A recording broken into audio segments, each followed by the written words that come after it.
আশা ছেড়ে দিয়েছেন, চোখের পলকেই সুসংবাদ পাবেন, এই দোয়াটি বেশি বেশি করে পড়ুন।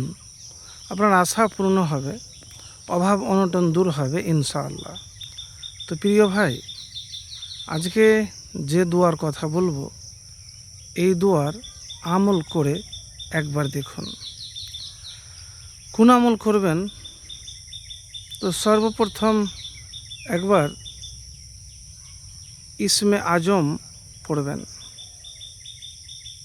ইসমে আজম পড়ে আপনি আল্লাহর কাছে দোয়া করবেন।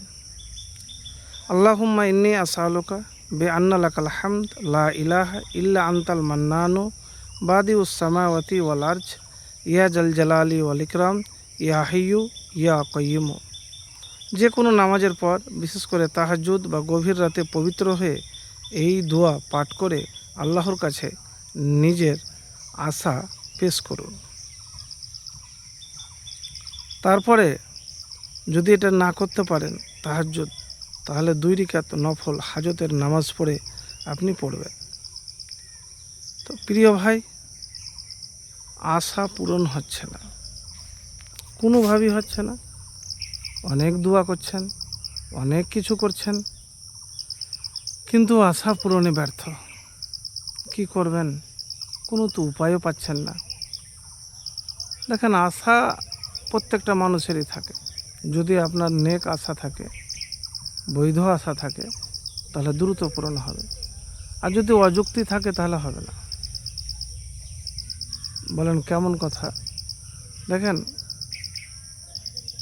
এতটুকুন বলবো যে চাইলে তো এখন ধরেন আমি 100 তলা বিল্ডিং চাই, তাহলে তো হবে না।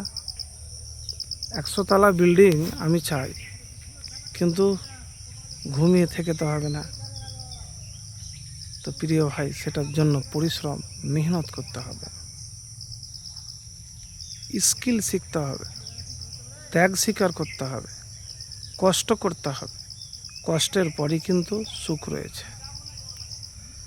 তো আমি এতটুকুন আপনাকে বলবো, জীবনে যাই হোক না কেন, যত ব্যথা আসুক না কেন, মেহনত বাদ দিবেন না। মানুষ আপনার সাথে বেঈমানি করলেও পরিশ্রম, মেহনত আপনার সাথে কখনো বেঈমানি করবে না। তো প্রিয় ভাই, একবারে আমল করে দেখুন, ইনশাআল্লাহ ফলাফল পাবেন।